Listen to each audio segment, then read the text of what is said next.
Fala pessoal, bom dia, boa tarde, boa noite. Este é o horário que você esteja no nosso programa, nosso vídeo. Está entrando mais uma edição do programa Tudo Aqui, pelo canal do YouTube da VFB TV. Hoje eu tenho a honra aqui de entrevistar o dramaturgo, o diretor teatral de Lorena, Caio de Andrade. Tudo bem com você? Tudo bom, Vitor? Tudo ótimo. Tudo certo. Muito bem, vamos começar com as perguntas. Como foi para você ser um dos autores da primeira versão de Chiquititas, para quem não sabe? Foi uma experiência muito gratificante, porque, na verdade, a minha experiência com televisão começou um pouco antes na TV Manchete. Logo que eu me formei na faculdade de jornalismo, eu fui trabalhar numa emissora de televisão, que infelizmente não existe mais, que é a TV Manchete, onde eu fiquei alguns anos. Depois dessa temporada na Manchete, que durou até início dos anos 90, migrei para o teatro, que era o que eu sempre quis fazer. Na verdade, a minha carreira toda está ligada, linkada muito mais ao teatro que à televisão.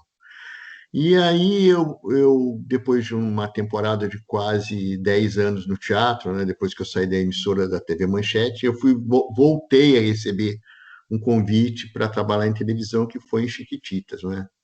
Isso foi em 97. E aí eu me mudei para Buenos Aires, né, porque o projeto acontecia lá.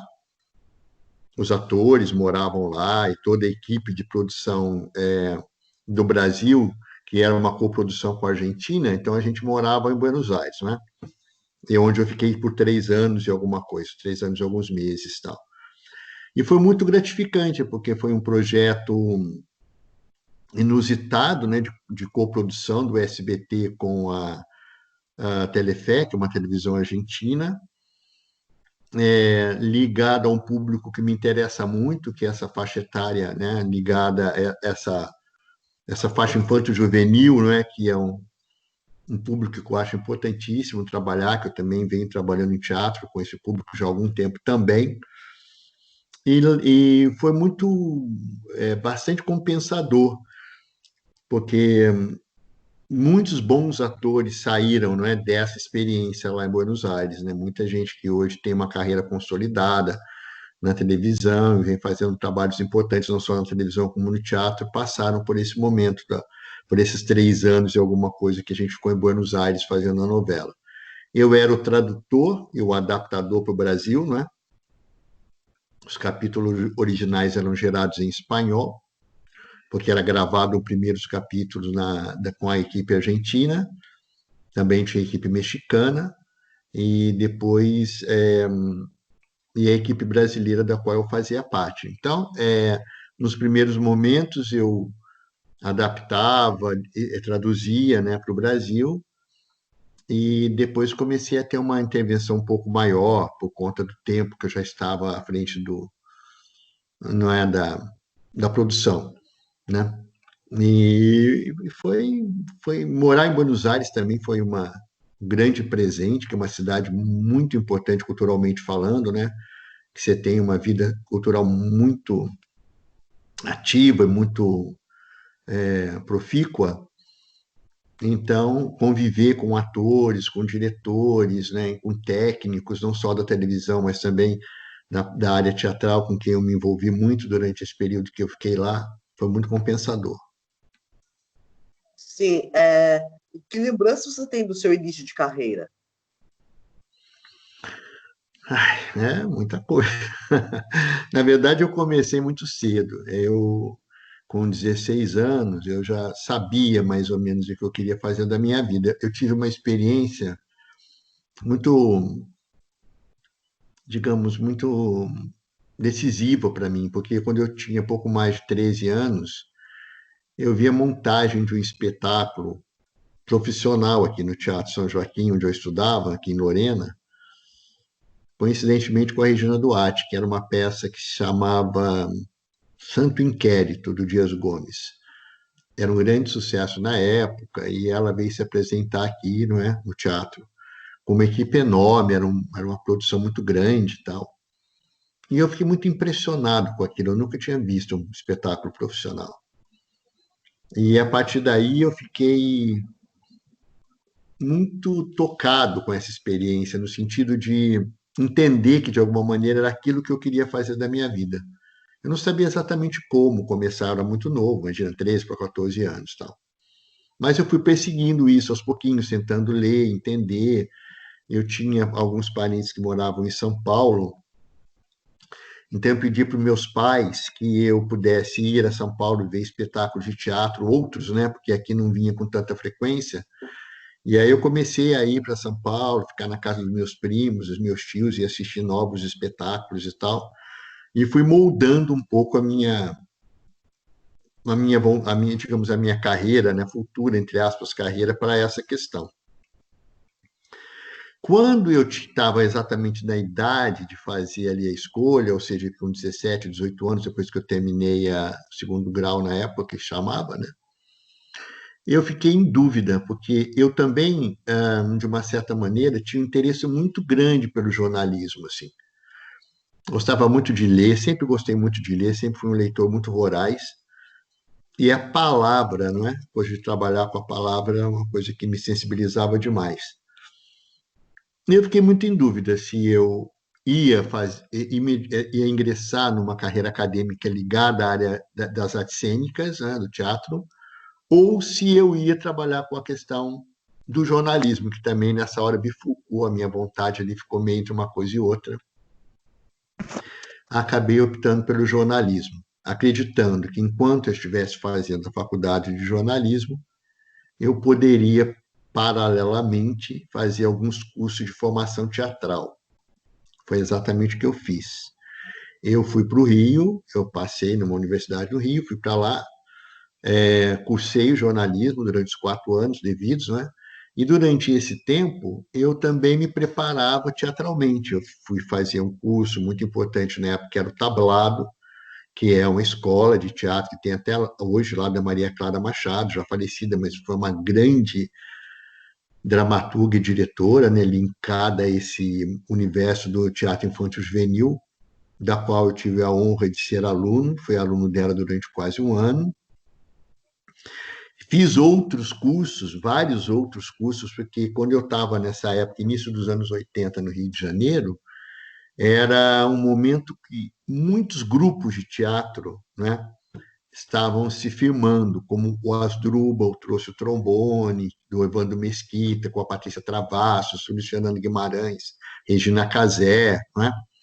O grupo pessoal do Despertar, com a Maria Padilha, Daniel Dantas, Zezé Polessa, uma série de atores que hoje são consagrados, na época eram jovens atores que estavam começando a trabalhar nas suas companhias de teatro que começavam a aparecer no Rio nessa época, nos anos 80. Exatamente a época que eu estava lá fazendo faculdade. Então, eu tive a oportunidade de entrar em contato com esses grupos todos. Então, foi muito. A minha formação teatral, digamos, ela foi muito diversificada, porque ao mesmo tempo em que eu conseguia, de alguma forma, me relacionar com esses grupos que estavam nascendo, né, que eram grupos de jovens atores, todos promissores atores, existia nessa época também alguns teatros no Rio de Janeiro muito importantes, como o Teatro dos Quatro, por exemplo, ali na Gávea, até hoje é um teatro muito importante, mas na época era um local onde se montavam os grandes clássicos, né? Era uma época que grandes atores como Fernanda Montenegro, Sérgio Brito, Natália Timber, Yara Amaral, Isabel Ribeiro, grandes atores consagrados já naquela época, produziam grandes espetáculos da literatura, da dramaturgia clássica mundial. Então, lá eu assisti o Jardim de Cerejeiros, o Tchekov, Tio Vânia, a dramaturgia do Mauro Rasi, que era, na época, um jovem dramaturgo, depois virou um grande dramaturgo no nacional, né? As peças dele foram todas montadas nessa época, no Teatro dos Quatro, é, Dostoiévski, Pirandello, Dario Fo, todos esses grandes dramaturgos eram montados nesse teatro. Então, ao mesmo tempo, eu tinha uma formação muito contemporânea, muito juvenil, muito diversificada e muito dinâmica com as companhias jovens de teatro que estavam surgindo nessa época, e tendo a oportunidade de conhecer simultaneamente todos os grandes clássicos da dramaturgia internacional. que eram montadas não só no Teatro dos Quatro, principalmente no Teatro dos Quatro, mas em alguns outros teatros também, como o Teatro de Arena, não é? Teatro Teresa Raquel, onde eu assisti, por exemplo, um bonde chamado Desejo, de Tennessee Williams. Então, se tinha, era um momento de efusiva, né, produção cultural no Rio de Janeiro. Eu tive essa grande sorte de estar no Rio nessa época.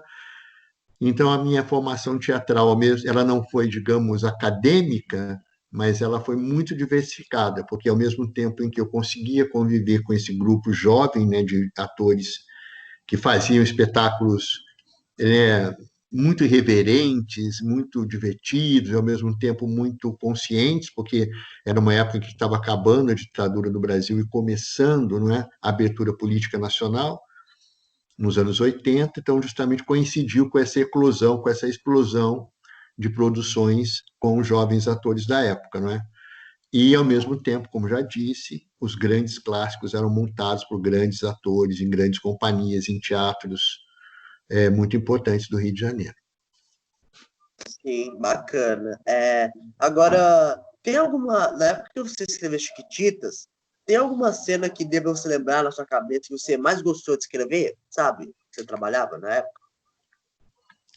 Mas, na verdade, Vitor, eu lembro que a última cena foi uma. Eu lembro que teve muitos momentos emocionantes a novela, né? E eu ia ficar listando aqui, ia ficar muito tempo falando disso, mas eu lembro que a última cena que a gente gravou foi uma cena que, na verdade, quando se grava a cena, não é necessariamente a última cena da novela, não é isso? Porque você tem um roteiro, né? A última cena da novela já tinha sido gravada, inclusive. E a gente tinha duas ou três cenas pendentes que ficaram por gravar, porque no dia da gravação choveu muito, não deu para gravar, eu me lembro disso claramente. Ficaram três cenas pendentes, que na verdade foram as últimas, né? Depois ali, o projeto terminou. E a última cena foi uma cena com Carmo Della Vecchia e com a Larissa Bracher, que era uma cena, a gente tinha um galpão, uma espécie de um celeiro na última temporada da novela, e foi exatamente em frente desse galpão. Eu me lembro que eu fui assistir a gravação, eu ia pouco assistir, porque eu trabalhava, né, eu trabalhava longe do estúdio. Eu morava na Recoleta, que é um bairro da Argentina e de Buenos Aires, e os estúdios ficavam num bairro distante, né? Então eu ia pouco nas gravações, ficava mais em casa escrevendo os capítulos, né? Mas eu me lembro que essa cena eu fui assistir, porque era a última. Então foi muito emocionante, porque logo depois dessa cena, desse dia, dias depois a gente foi embora, né? Embora de vez da Argentina, assim, a gente fez as malas e tal, voltamos a morar no Brasil.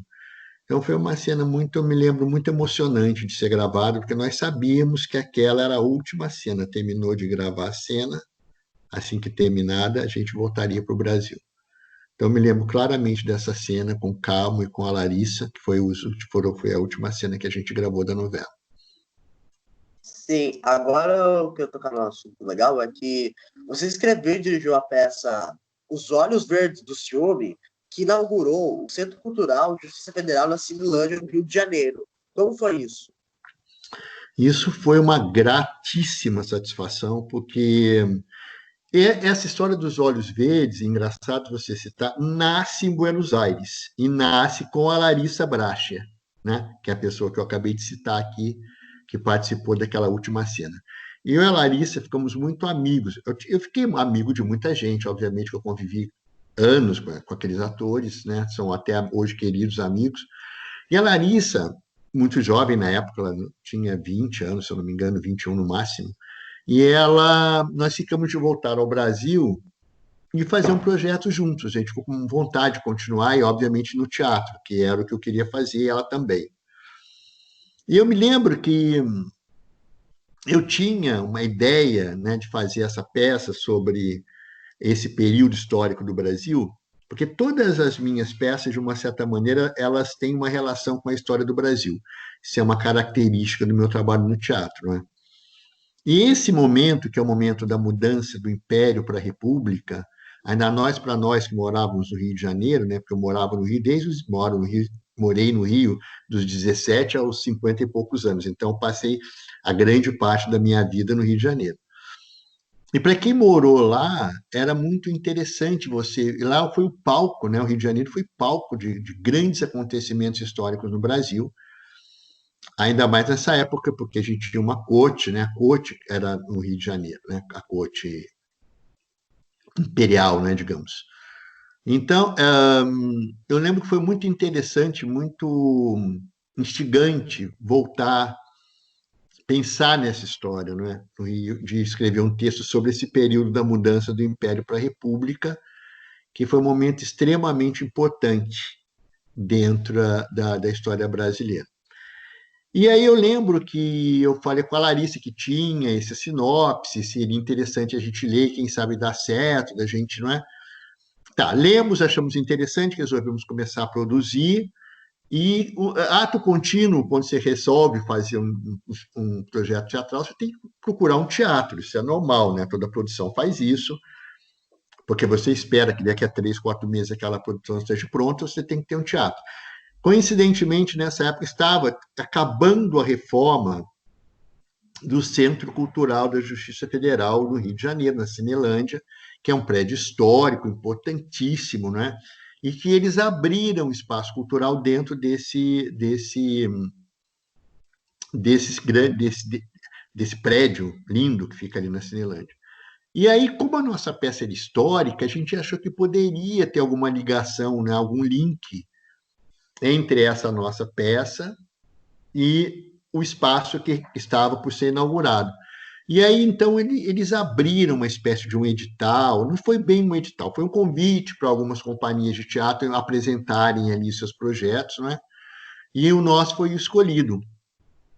Então, foi muito emocionante que no dia 17 de setembro, então, de 2001, a gente estreia Os Olhos Verdes de Ciúme, inaugurando um novo teatro no Rio de Janeiro, que era esse teatro do Centro Cultural de Justiça Federal, que até hoje está lá, é um teatro muito requisitado, muito importante, fica num lugar estratégico do Rio de Janeiro, ali perto do Teatro Municipal, ao lado, literalmente, da Biblioteca Nacional, não é?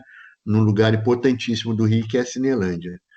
Eu volto depois para esse teatro, inaugurei, fiz a primeira temporada dos Olhos Verdes do filme foi feito lá, e alguns anos, que era com a Larissa Brache, com o Marcos Breda, não é? Com a Ângela Rebelo e com o Guilherme Leme. Alguns anos depois eu voltei lá com a Aurora, que é um espetáculo que eu fiz com o Guilherme Leme, também coincidentemente, com o falecido Rodolfo Bottino, né? Um ator excepcional que infelizmente nós perdemos, e com a Mônica Martelli. Chamava-se Aurora, esse espetáculo, que era a adaptação que eu fiz do romance Isaú e Jacó, do Machado de Assis. Então, tive a oportunidade não só de inaugurar o Centro Cultural, o Teatro Centro Cultural, como também voltar lá, alguns anos depois, com um novo espetáculo, um lugar que eu adoro, tenho o maior respeito, e acho que é um espaço importantíssimo no Rio de Janeiro. Sim, agora você escreveu uma peça em homenagem ao escritor Júlio Verne, chamada O Livro Secreto, uma aventura no Clube Júlio Verne. Como foi essa experiência? Escrever uma peça em homenagem ao grande escritor. Ah, isso foi uma delícia, porque na verdade foi o seguinte, foi um encontro de amigos, não é? Tinha alguns amigos, o Leandro Hassum, na época, a Bianca Bulcão, o Pedro Neschning, o Gustavo o Rodrigues, o Guga, nosso querido amigo, a gente queria muito montar um trabalho juntos. E coincidentemente, nesse ano, era aniversário do Júlio Verne, era uma efeméride, né? Era um aniversário de nascimento dele, ou de morte, agora eu não lembro, Vitor, para falar bem sincero para você. Eu sei que era uma data importante relacionada ao Júlio Verne. E eu sempre quis, como eu te falei, eu escrevi muitas peças adultas, muitas, mas eu nunca deixei de fazer espetáculos para esse público infanto-juvenil, que eu sempre achei que era um exercício muito importante para mim, porque eu acredito muito que teatro pode ser um grande meio, né, de você trabalhar também com a questão educativa e linkar a arte com a educação através do teatro. E esse espetáculo foi uma grande vontade de reunir esses amigos, né, e trabalharmos juntos em cima de um tema que todos acharam interessantíssimo, que eram as histórias do Júlio Verne. Então, é um texto que eu escrevi especialmente para esse grupo de atores, né? O Leandro, o Pedrinho Neschling, o Guga, a Bianca e a Paloma, que era uma jovem atriz, e a Adriana Maia, que é uma grande amiga também, que também fazia parte do elenco. Nós estreamos no Teatro do Jockey, foi muito bacana, foi uma experiência muito interessante, um espetáculo era para o público infanto-juvenil e foi muito prestigiado. E depois a gente viajou com o espetáculo, fomos para o Nordeste com o espetáculo, para algumas cidades do Nordeste. Foi muito interessante, foi uma experiência muito bacana. Sim, sim, agora eu queria que você explicasse. Explica para quem ainda não entende, está nos assistindo nesse exato momento, o que faz o diretor teatral, detalhadamente, sabe? Para quem ainda não entende. Vamos lá, tem uma, acho que tem uma dúvida até mais premente, que vem com mais frequência, que é o que faz o dramaturgo, né? Porque eu sou dramaturgo e diretor. Dramaturgo, basicamente, é quem escreve para o teatro, né? Você tem um poeta que escreve poesia, né? Você tem o escritor que escreve a prosa, enfim, a poesia também. Você tem o roteirista que faz o roteiro do filme e você tem o dramaturgo que escreve o texto para teatro, né? Então, especificamente o texto teatral, ele é escrito por um dramaturgo, que é o que eu sou antes de qualquer coisa. Eu me considero, até antes de ser diretor, um dramaturgo. E o diretor é a pessoa que vai unir as ideias, né? Vai propor uma ideia para a montagem daquele espetáculo. Então, você pode pegar o mesmo texto e montar de diversas maneiras, não é? Com uma maneira, digamos, mais tradicional, uma maneira mais arrojada. Você quer, de repente, você resolve usar um vídeo inserido naquele contexto teatral, ou você quer usar, enfim, experimentar coisas novas e tal, ou então fazer um espetáculo mais realista, mais naturalista, dentro das normas, né, do teatro convencional. Quem decide isso é o diretor, não é? E o diretor, a partir do momento que ele é convidado para estar à frente de uma produção, é ele que escolhe o elenco, ele escolhe quem vai fazer a cenografia, ele escolhe quem vai fazer o figurino, ele escolhe quem vai fazer a iluminação. O diretor é a pessoa responsável não só pela questão estética do espetáculo, também como uma questão conceitual do espetáculo, não é? É ele que vai decidir a maneira que aquele espetáculo vai ser montado. Então, quando um produtor, que é a pessoa que teoricamente tem o dinheiro, a verba, o patrocínio, não é? E ele convida um diretor, ele sabe que ele está convidando um diretor que tem aquelas características que ele espera que seja desenvolvido no espetáculo que ele está produzindo, não é? Porque o diretor é o responsável artístico pelo trabalho. Então, quando eu sou chamado, por exemplo, a dirigir um espetáculo, né, eu geralmente escolho o elenco, eu falo, olha, eu quero trabalhar com tal cenógrafa ou com tal cenógrafo, porque ele trabalha com madeira, e nesse trabalho eu acho que é interessante a gente ter um cenário mais ligado a essa área mais, né? Ah, não, eu quero trabalhar com tal cenógrafo, porque ele trabalha com ferro, trabalha com uma coisa mais moderna, e eu acho que a linguagem desse espetáculo é mais moderna. Ele escolhe o figurinista ou a figurinista, porque ele já conhecendo mais ou menos o mercado e saber né, de que maneira aquelas pessoas trabalham, ele pode claramente entender que aquela figurinista para aquele trabalho específico é melhor, não é? A mesma coisa, o iluminador. Então, o diretor é o responsável pela visão artística do espetáculo, não é? Ele pode ser ou não, no meu caso, geralmente eu sou dramaturgo também, geralmente eu escrevo as peças que eu vou dirigir, eu já dirigi peça de outros autores, mas a grande maioria dos textos que eu dirigi foram escritos por mim. Isso é um caso particular, existe, na grande maioria das vezes, na verdade, o diretor que exerce só o papel de direção, ele não é o dramaturgo, ele tem uma outra, né? O texto vem de uma outra fonte, de um outro autor, e ele é convidado para levar artisticamente aquele projeto de texto para o teatro. Isso é o que o diretor faz. Sim, e como funciona o teatrinho? Então, o Teatrim foi na verdade, é o resultado de um sonho que eu tenho há muitos anos, né? Acho que toda pessoa que trabalha toda não, mas vamos lá, grande parte das pessoas que trabalham com teatro, ainda mais que tem um teatro de repertório, que está sempre fazendo peças, eu nunca parei de fazer desde que eu comecei a fazer. Eu estreiei em 1984, foi a primeira peça que eu dirigi e nunca mais eu parei. Não fiquei, acho que nem 3, 4 anos sem dirigir uma peça, nunca mais. Eu já dirigi, já escrevi mais de 50 textos e tal. Então, você fica sempre tendo a vontade de ter um espaço onde você pode desenvolver um projeto de criação, né? De repertório, ou seja, que você vai montando, que você tem uma companhia de teatro, vai experimentando coisas e tal. E o teatro nasceu com essa função. Eu tenho uma companhia de teatro em Lorena, que eu fundei em 2008, ainda morando no Rio, mas eu vinha para cá e trabalhava e voltava, e trabalhava e voltava, que se chama Palco da História, Companhia Palco da História, e eu queria muito lugar para sediar essa companhia, para ter um lugar para trabalhar com essa companhia, para desenvolver projetos com essa companhia. E claro que um projeto, um lugar, um espaço físico, né, quando você consegue dar sede a essa companhia, dificilmente você consegue viver só dos espetáculos dela. Você tem que ter outras atividades para então ajudar não é, na manutenção daquele espaço. Eu, como sempre adorei dar aula, sempre dei muita oficina, a convite de outras instituições, como o SESC, como o Centro Cultural Banco do Brasil, como o SESI, enfim, vários outros lugares, várias outras instituições eu já trabalhei dando oficinas de teatro.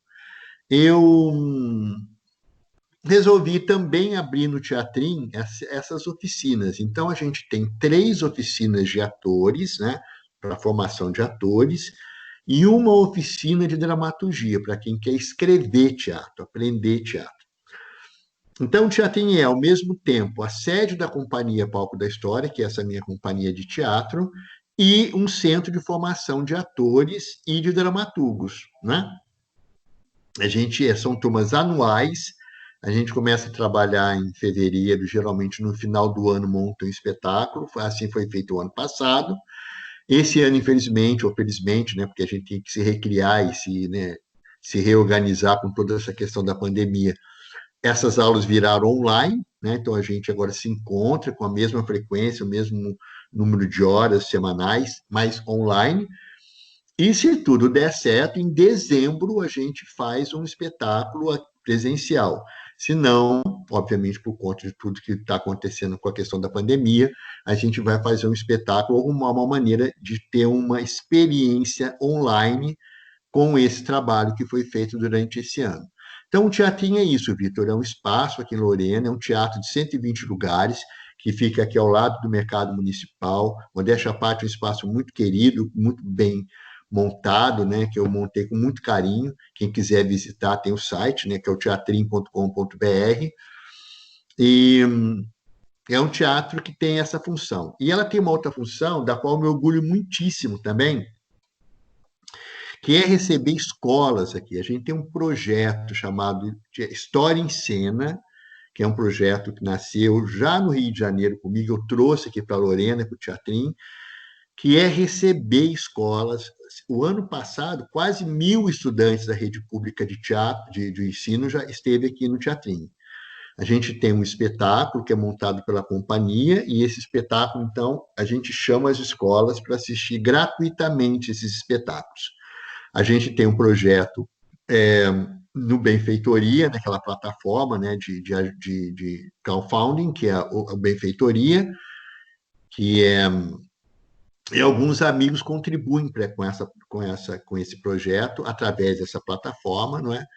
E todo mês as pessoas depositam dinheiro que nos ajuda, então, a poder a pagar os atores, pagar o que implica, né, um espetáculo, né? O espaço, a produção, e luz, e, enfim, tudo que tem que ser pago para você poder trazer escolas gratuitamente para cá.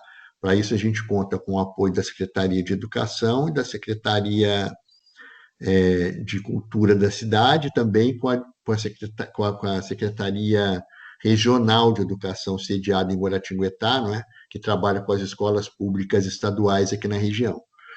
Então, é uma parceria que deu muito certo e a gente espera que, tão logo essa questão da pandemia seja reorganizada, né, dentro do âmbito escolar, que esse projeto possa voltar a acontecer aqui no Teatrinho também, que é um grande orgulho que eu tenho receber os alunos da rede pública aqui no teatro. Sim.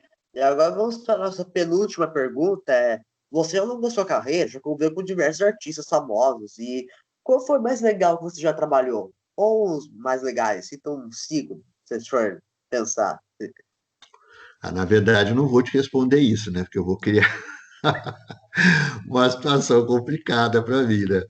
Eu, na verdade, essa questão da, da visibilidade da pessoa, vamos dizer assim, ou da fama, como você quiser chamar. Claro que muitas vezes essa visibilidade, essa fama, esse reconhecimento condiz com o talento da pessoa, não é? Não é à toa que muitas pessoas têm uma carreira longeva, uma carreira respeitada, premiada, e que é uma pessoa muito conhecida, né, do público e tal. Eu acredito que não seja só porque ela seja popular, porque ela apareça na televisão, mas porque ela também tem um trabalho importante, né? Um trabalho que seja consistente, né?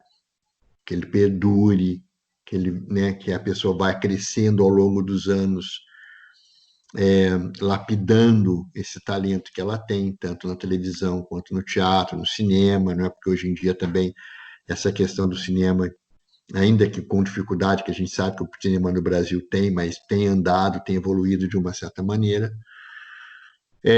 Então, na verdade, sabe o que acontece, Vitor? Eu tenho muitas parcerias, e essas parcerias elas são muito é, elas acontecem durante um tempo, eu encontro com alguns atores que têm a mesma, digamos, interesse no trabalho que eu tenho, e aí eu desenvolvo com elas esses trabalhos, né? E depois, eventualmente, por motivos, né, da vida mesmo, a gente se desencontra, cada um vai fazer trabalho com outras pessoas, mais tarde a gente volta a se encontrar, então, eu não posso te dizer que eu tenho esse ou aquele ator mais importante, entendeu? Eu tive vários encontros que foram mais, digamos, é, que renderam mais parcerias, né? Mais trabalhos, como o Guilherme Leme, com quem eu fiz vários espetáculos, né? O Luiz Melo, com quem eu fiz 2 espetáculos, 3, se eu for falar de uma produção no espetáculo que ele fez, que foi Sonata Kreutzer, que eu produzi, no caso, né? Os outros eu escrevi texto. A Larissa Bracha, com quem eu fiz uma série de trabalhos também, Ângela Rebelo, e muitos outros atores, assim, que eu não quero nomear, porque, assim, foi muita gente que eu trabalhei nesses anos. Eu tenho mais de 40, quase 40 anos de trabalho, na verdade, né, de teatro. Então, é, o que me interessa são essas parcerias, porque nem sempre os interesses se cruzam, né? Por uma série de questões. Às vezes é uma questão de agenda, às vezes é uma questão anímica mesmo, a pessoa tem um outro tipo de. Ela não quer falar daquilo, né? No coração, a alma dela, né? Não quer falar daquele assunto, daquele tema naquele momento, então ela vai fazer outra coisa. E aí, quando tem um encontro, quando tem a vontade, quando existe claramente a possibilidade de trabalhar junto, em que as pessoas vão ter o interesse de falar sobre o mesmo tema, ou enfim, uma mesma ideia, né? Aí as coisas se juntam. Então, eu, na verdade, assim, quando eu procuro alguém para trabalhar, ou quando alguém me procura para trabalhar, a última coisa que a gente, eu estou sendo sincero, não é demagogia, mas a última coisa que interessa é isso. Se a pessoa é famosa, não é famosa, isso para mim realmente não é importante. O importante é que ela esteja trabalhando no momento, né, com uma coisa que me interessa, ou que o meu trabalho daquele momento interesse a ela como um fator que estabelece a parceria, porque sem parceria você não faz teatro. Teatro é um lugar de encontro, um lugar de grupo, um lugar onde você tem que trabalhar com pessoas. Ninguém faz teatro sozinho. Por isso que a gente está sofrendo tanto, né, com a questão da pandemia. que teatro é por si só uma atividade comunitária, uma atividade de grupo. Ainda que você faça um monólogo, você vai ter muitas pessoas envolvidas ali. Então, é por isso que a gente sofreu tanto com essa questão. Foi uma das primeiras coisas a terminar, a começar a perder, perdão, a fechar, foram os teatros, né? E seguramente seremos os últimos a abrir as nossas portas, porque não existe teatro sem público, né? O teatro que a gente conhece cotidianamente. Claro que a gente vai se reinventar, como tudo se reinventa, mas o teatro é basicamente formado de parcerias. E essas parcerias são muito importantes para mim. Sim. Eu vou para a sua última pergunta. Como você avalia o atual momento do teatro brasileiro? Olha, Vitor, a gente não está num bom momento, né? A cultura infelizmente, nesse momento, até agora, por exemplo, a gente não conseguiu ter um secretário de cultura, né, que fizesse um plano nacional, não é que tivesse um planejamento mais bem feito para que a gente pudesse, não é, ter uma ideia mais ampla, não é? Entrou agora esse novo secretário, né? A gente, infelizmente, era um ministério, agora a gente não é mais um ministério, né? A cultura já foi o Ministério da Cultura, agora hoje é uma secretaria vinculada ao, ao Ministério do Turismo.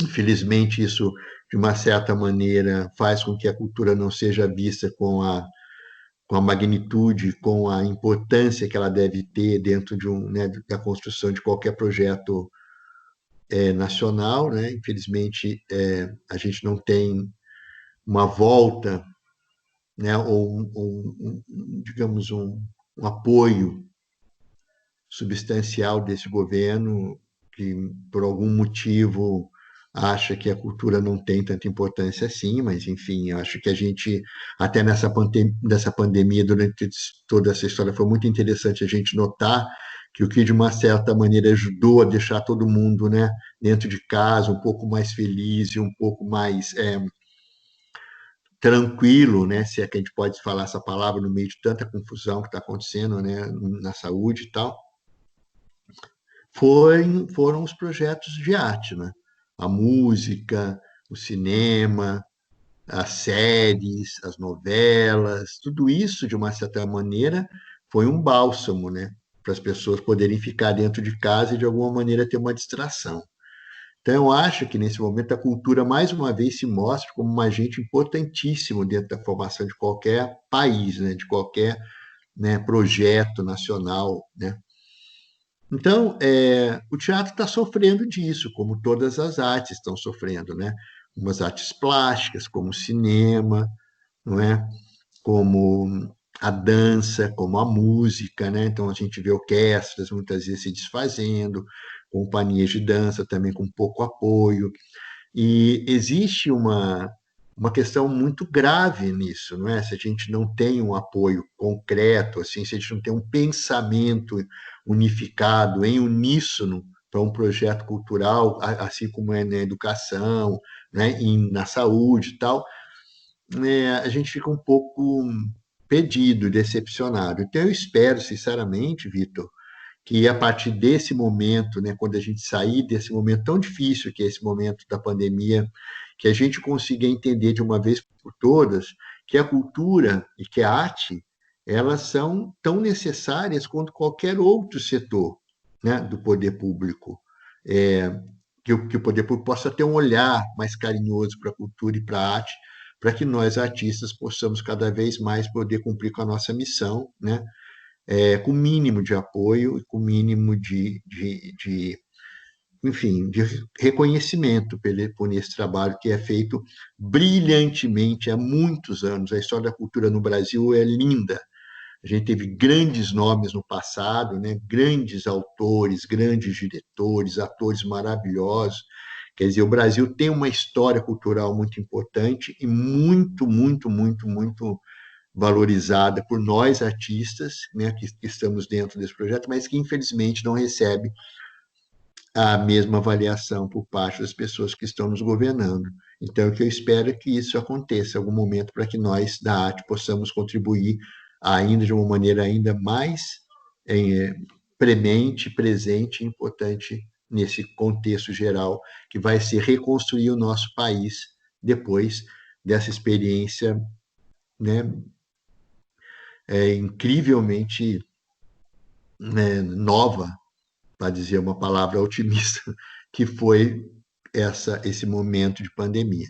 Que todos nós saiamos melhores, apesar de todas as dores, de todos os enfrentamentos, de todos os medos e de todas os aprendizados que a gente teve que ter de uma maneira compulsória, né, nesse período de coronavírus e tal. Que sejamos todos melhores depois disso. Sim. Bom, pessoal, nosso programa tudo aqui de hoje está terminando. Muito obrigado, Caio de Andrade. Obrigado, Vitor, por esse espaço. Eu agradeço muito, porque eu acho que todo o espaço que a gente tem para falar um pouco da cultura, um pouco do fazer teatral, não é? Um pouco da arte no país é importante. Agradeço muito esse espaço, espero que você continue fazendo esse, né, trabalho com outros artistas, com outras pessoas também ligadas a diversas áreas, e lá no seu canal você tem vários outros segmentos que você também privilegia, né? E muito bacana o seu trabalho, parabéns. Espero um dia também voltar aqui para falar um pouco mais do teatrinho, em outro momento, né? Depois que esse tempo passar, em que a gente se reorganizar. Deixa um abraço para o seu público também, para as pessoas que estão nos assistindo, esperando que de alguma maneira essa conversa nossa possa ter ajudado e possa ter contribuído para algum, né, para que todos nós pensemos a cultura de uma maneira mais ampla. Muito obrigado. Obrigado. Eu agradeço pelos elogios. Muito obrigado a todos pela audiência e tchau. Tchau, Vitor.